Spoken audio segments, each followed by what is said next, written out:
Hello and welcome to Parent University. We are very excited to be able to have this program on behalf of the Cedar Falls Community School District. My name is Andy Pattee. I'm the Superintendent of Schools. Parent University is a program of the Cedar Falls Schools that includes educational programs and videos to share information and tips with parents in the community. Topics cover what students are learning, ways to help your students, and give parents a better understanding what happens every day in our school buildings. We hope parents gain a better understanding and confidence and become more engaged in the programs and larger community. We are very honored and excited to have two guests with us today to talk about learning-based grading and the work going on within our district. We have Christine Mangridge, Coordinator of Instructional Services. Welcome, very excited to have you here. It's great to be here. And we have Megan Tressimer with us, and Megan is the Curriculum Professional Development Leader for the district, and both do a tremendous job focusing on students, on our kids. So today we are going to talk about learning-based grading and the work that's taking place across our district, especially at the secondary level, as we implemented a lot of these processes at the elementary 7-8 years ago now. To give a brief definition, because we'll give the background and some historical perspective and lead into what this is in much more definitive terms. But learning-based grading really is focusing to align our grading practices with the essential skills and concepts to more accurately reflect the learning students are doing each and every day in our classes. And it's so exciting to see that work, and going to parent-teacher conferences at the secondary level, I know there's been a lot of positive comments about the conversations we're having as a district, as staff members with parents about learning. So I think, the first really big question as we look at this, can we go through a timeline of how did we start on this process, and then maybe kind of what that's led into? Sure. It's really exciting. We started this process that has led us to where we're at right now in about 2011, and that's, if not before, but that's kind of when I pinpoint that, and it's when we began our PLC journey. And very shortly after that, we fully implemented the standards-based grading at the elementary level, along with our PLCs throughout the district K-12. And then the following year, we really got digging into creating that guaranteed and viable curriculum. We wanted to ensure that it didn't matter where your student went to school, which teacher they had. We wanted to ensure that they had equal opportunities to learn across the district. And that's really at a point, too, where we began to have a quote from Rebecca DeFore, who's kind of instrumental in a lot of this PLC work across the nation and even the world, really become life in what we were doing. She said that as a PLC, we embrace learning as our fundamental purpose. And that's pretty obvious. That's what our purpose is here. Because of that, we're willing to examine everything we do, including our practices, programs, policies, and procedures through the lens of, does this impact learning in a positive way? So everything we were doing was kind of leading up to where we're at right now. That got us into thinking about, in 2015-ish, we did lots of book studies on grading, assessment, learning for students. We really shifted from thinking about teaching to learning a whole lot more. The secondary decided to start piloting some of the standards-based or learning-based grading in 2016, especially after we saw Mike Matos and Thomas Gusky in our district that we were lucky enough to bring in. And then this year, we've had additional pilot teams that have really been working on this, doing some more training and communication with it. And I think we know in education we use quite a bit of educational jargon. PLCs stand for Professional Learning Communities, and it's really the focus on collaborative teams of either grade level teachers or maybe our departmental level teachers working together. And for our community and our parents, that's what we do the work on Monday mornings or Wednesday afternoons, to really dig deeper into what are students learning, what are those essential skills and concepts all kids have to have to know, have to do, and be able to use those skills in ways that are, based on critical thinking, analytical thinking, and be able to apply that learning. So I think that's so important. So within the PLC process, our collaborative team process, we really focus on 4 critical questions. What are those 4 critical questions? Yeah, the first one that our teams focus on each and every week is what do we want our students to know? So they're really digging in. They're, spelling it out, looking for really specific learning targets for students. And then really important, that next step is, so how do we know if they've actually learned that? And then we're really responsive to that. So what do we do in case our students don't learn? We've got to have a plan. And then we also have some kids who are excelling and they need to continue to go deeper. So these are the 4 questions that each and every week our teams really use as a framework for the work that they do. And we say this so frequently, we have the best staff in the world. Oh yeah. They do such tremendous work, and when you go around and talk to staff, and I know parents don't have that opportunity every day to interact with our staff members like you do or potentially I do, but what you hear from the collaborative teams is we know our kids better now than ever before. We know their strengths, we know their areas of growth, and we are able to pinpoint and target those to either support them in unique ways or accelerate them to get them to another level. That means deeper learning, deeper thought. Right. Yep. So, and I think right now we have a very short video clip from Mike Matos to kind of help paint the picture of some of the work that we have going on as far as our learning-based grading approaches. We got to get very clear on exactly what all students must learn. PLCs capture it with this question: what do we expect our kids to learn? The first question we ask a team to consider. Marzano would call this a guaranteed viable curriculum. Reeves would call it power standards. I don't care whose vocabulary you want to call it. We know this.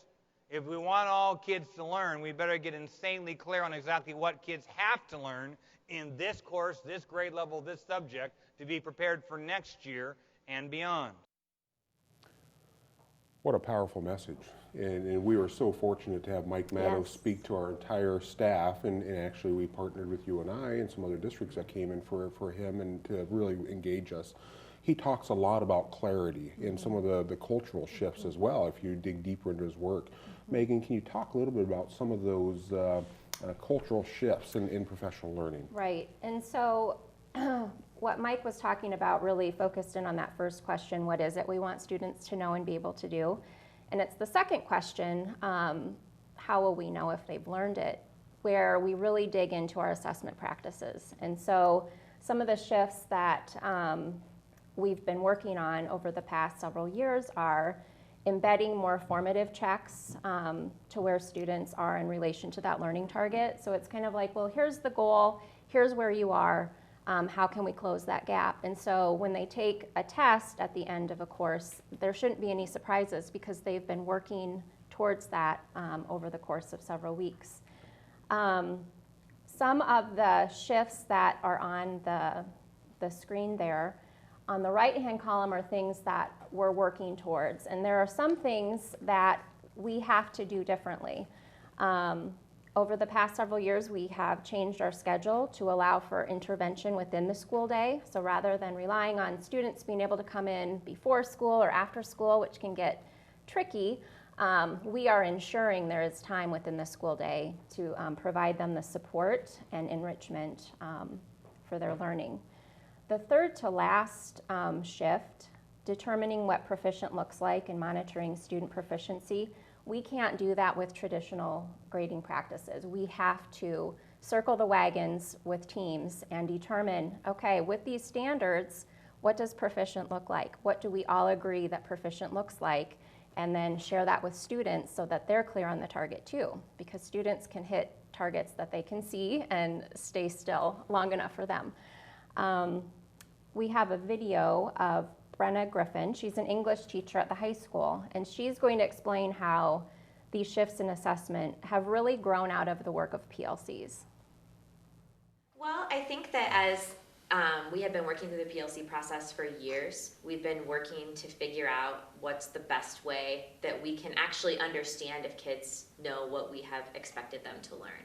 And it became apparent pretty early on in the process that there are some aspects of traditional grading that don't allow us the clarity that we need to fully understand if kids are doing what we're expecting of them. And so with that, we have set out on a journey to better understand assessment and to make sure that our assessment is working to help kids learn rather than do something else that isn't the true intention of public school. So we have, we read a book as a faculty, On Your Mark by Thomas Guskey, and Guskey came to speak with us.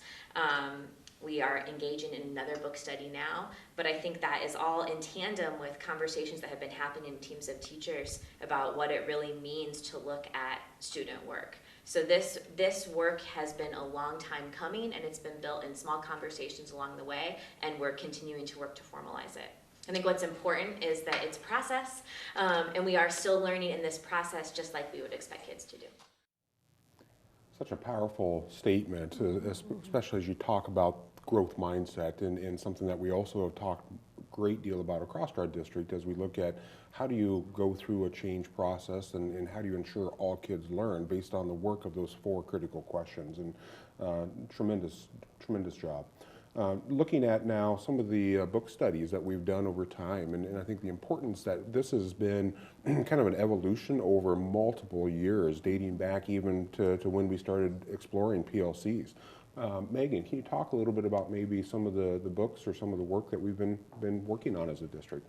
Well, the book, Leaders of Learning, that is on the screen is one that secondary building leadership teams read. And that really helps them plan how to start implementing some of this work at the building level. And then we also read Learning by Doing.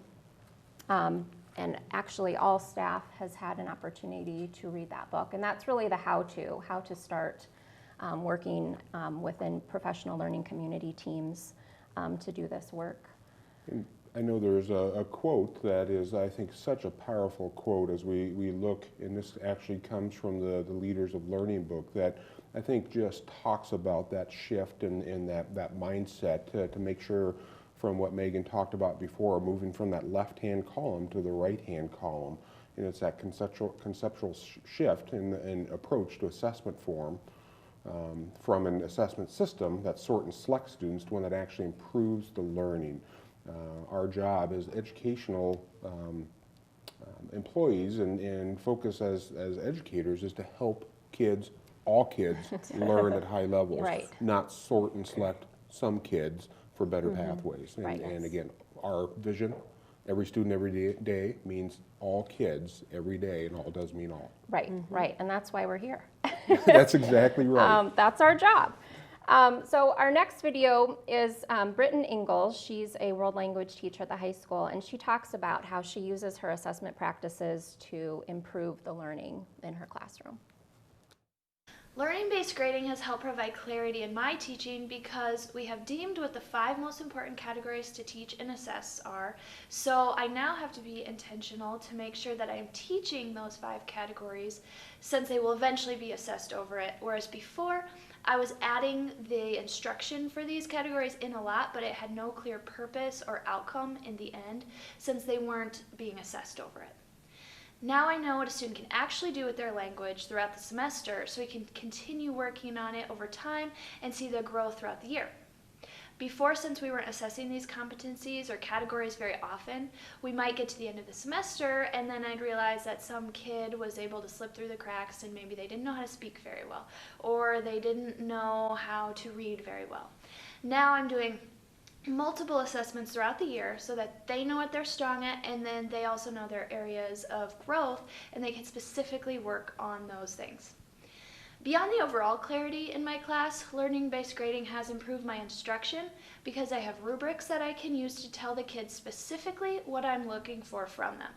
In order to get to a 3 or a 4 level, I've had to increase the variety of strategies during my teaching that I'm using to show them how to get to that level that I want them at, to get a 3 or get a 4. Now that we both know what they need improvement on most, I've had to dig a little deeper in my instruction to give them better instruction and strategies and activities in what they are working on.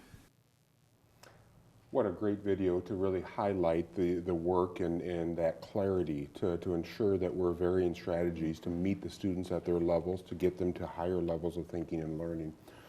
So as we've gone through the background, the history of the work that we've gone through as a district and all of those components leading to this, can we sum up what is learning-based grading? Right. Well, learning-based grading is basing the grade on the learning and the learning of standards. So it's just that the idea that our grade should reflect what a student knows and can do in relation to the standards. And people might be wondering, well, hasn't that always been the case? No, I mean, things like extra credit or extra points here and there can kind of cloud and muddy the water in terms of the grade. And so it's just very simply, here's the standard, and here's what your student, your child knows and can do in relation to that period. And so we have another video clip here where Heidi Anderson, she's an English teacher at the high school, she explains how she provides this clarity. So really pinpointing for students where they're at and what they need to do to improve or where their strengths are, and just being very clear in terms of that feedback. You would have seen, like, on this test you got an 82%, you got a B minus, just overall. Now, assessments might have multiple scores based on particular strands. So, for instance, in an English class, you might have a paper that is assessing you on organization and evidence and analysis of your evidence. So you're going to have 3 scores for that one assignment that's giving you a little bit more specific information about where you're at in terms of your learning. Not just overall you did this well on the assignment, but you were proficient on these 2 areas, and in this particular area, analysis, let's say, you have some room to keep working. You're developing, but you're not quite there yet. So giving kids a little bit more targeted information in terms of specific assignments, but more focused on the skills itself rather than the assignment overall.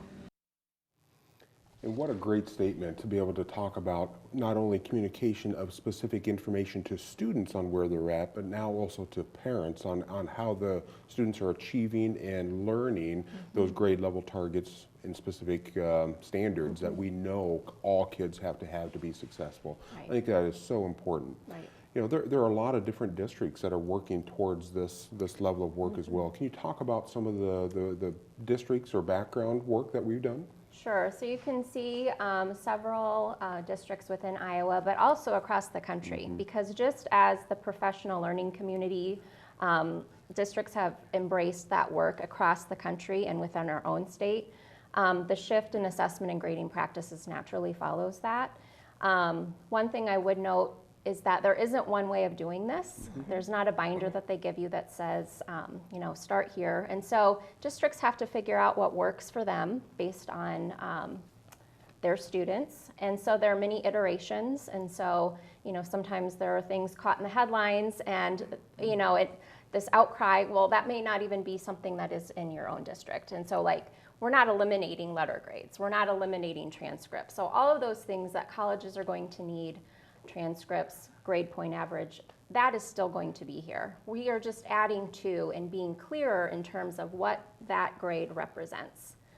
And so Susan Langen is a counselor at the high school, and she's going to talk a little bit about their communication with college admissions in Iowa. Thank you. Okay. So we have quite a bit of knowledge and contact with college admissions, and in the video that Susan had, what really focused on the fact that colleges more and more are working with districts across the country, across the world, with learning-based grading, standards-based approaches, and it's something that is not unusual. So it does not have any impact on whether or not students are granted entrance into college or things like that. In fact, they're starting to realize that a student that has a 4.0 in a traditional grading framework might not have the knowledge, the skills that students coming from a learning-based grading has, because we are so pinpoint on what they need to have, what skills are essential, that they can showcase those in the ways that are important. Right. You know, as we look then, how does this tie into our district mission and certainly the work that we've done as a district for years? Right, so here's our mission statement: educating each and every student, and that's really key, the each and every student. But really, your mission statement has to be lived out. You have to do differently to bring that mission statement to life. And so Josh Wilkinson, math teacher at the high school, talks about how he uses 3 questions to guide what he and his students do. When I think of learning-based grading, I really think of 3 questions that come up in terms of what we want to do with students in our classroom. The first one is, where am I going? So we want to be really clear with students, like what we're teaching is moving towards something they're going to have to know for a quiz or a test. So I want to be clear in that process to say, hey, here's what you need to know, and here's what I want you to know it by. The second one is the students need to know where they're at. So where am I at any point through that learning process? Because if they know where they're at, then they have the ability to do something about it. So if they are already a place where they know certain things, can we extend that knowledge to get a little bit deeper? If they're a place where there's certain things that they're missing, can we work with them to improve on those different content pieces that we want them to learn? But the third question I think is actually the most important, which is how do we close the gap? So if we know where we're going and we know where we're at, how do we close the gap between where we're at and where we're going? And I think that's really where learning-based grading really comes into play, is that it allows us to be able to communicate to those kids what they know, but then we can work with them through whether it's an intervention process, whether it's extra instruction, extra practice, whether it's time in class or outside of class. We can now work with them to close the gap of learning to say, in the end, we want you to know this, and we're going to support you to make sure that you've actually learned something in the end. So it's holding, trying to really hold all of our students accountable in learning, not just the ones who maybe get things quickly, not the ones that struggle through. Like, we want to be able to support all of them through that process, and that's where I really think that this is going to be have a positive impact for all the students in the district. Is that we're holding high standards, but we're also saying that we're going to support the kids through that process that's there, and really extend the learning, because when kids go off outside of high school, so it doesn't matter what they do outside of high school, there's certain things that we want them to be able to accomplish. Like, we want them to be able to accomplish their goals after high school. And we know that as we get outside of high school, there's certain times where you have to figure out what it is that you want, and then you have to put in some extra work to do so, because it may just not come easy to you. So how can we model that a little bit within our classrooms, such that once they get out into the real world, whatever that real world is, they actually have some skills that they've practiced in our building to extend outside of high school, to say that this is something they can do. It might be a tough task, but they know that they have the skills to be able to do it. Such powerful statements within that little video clip there, and again, holding students to high standards, ensuring that we have clarity, ensuring that we're focusing on student needs and filling their areas where we need growth. You know, one of the quotes I think is such an important quote that comes from On Common Ground, talks about this work, and Josh did a great job describing it. And I won't read this to you by any means, people can read it from their home, but it's really focusing on what does our mission look like as we play it out every day, every moment, because every moment matters in the classroom. And I think Josh did a great job describing that. You know, one of the things that we also talk about, and that kind of led the work, is what is grading? And when you ask people that question, and I think there's a slide that really asks what gives more information to you as a parent. If you saw simply on a report card, B-, Chapter 2 test, what does that mean to you, and what does an A mean to you, or a C mean to you? But if you can pinpoint skills, and in this statement, if a student knows exactly what the standard is, and they have met that standard, it provides clarity and understanding for parents and students where they're at. So Megan, it was important for us to continue to gather student voice in this too, and we have some short little clips of some student voice and some data collected from the students. Can you share maybe what that looked like? Right, so this comes from Josh Wilkinson's class. The pilot teachers are checking in with students constantly in terms of how are they thinking this is working, and some of the highlights from his survey that he gave. Students are overwhelmingly finding the practices fair. They feel that they're getting good feedback to student learning, and that the teacher is clearly communicating what they needed to learn. So And I really like some of the quotes and comments by students, and again, we won't necessarily read through those, so people can read those at home, but again, it's really neat to see and hear what students are saying and what they believe is the impact, focused on their learning, focused on them being challenged to be able to ensure learning is occurring. Coming back now to our timeline, and again, knowing as we look over the next several years and what may be happening, it's important to come back and full circle back to that timeline. This has been a journey we've been on as a district. It's a journey that we've been on for even prior to 2011, but really solidified with our PLC work, our professional learning communities, our collaborative teams, and walking through that clarity that Mike Matos talked about, that our staff talked about, to ensure learning occurs. Grades aren't based on other behaviors or extra credit or maybe how many times you raise your hand during class. It's based on, can you exhibit learning on those standards. I know that there is a great quote, Megan uses it quite frequently, as does Christine, from Maya Angelou, that says, when you know better, you do better. And I think there's a clip that we still have from Brenna Griffin that kind of highlights that. I also think it's important that we remember that we're teaching kids. We're teaching students who are trying to develop the skills they need. And so our world should look a little different to make sure they actually exit our doors with the skills that they need to succeed. A 16-year-old, if they fail at something the first time, but it's on us to make sure that they walk out the door ready to write in the real world, me failing them doesn't actually teach them how to walk out those doors ready to write, but reassessment might. And so it is important that we think about what our role is in society as a public school and how reassessment fits into that picture. Again, extremely powerful statement, the focus on what we do as educators, the work that we're doing to ensure all kids learn, all kids are supportive. We don't sort and select, but we really focus on having kids learn the essential skills and concepts at high levels and can apply those learnings within not only the classroom but the real world, and that is so important. You know, one of the I know stories that you've talked about and the way that we've paired this into life stories.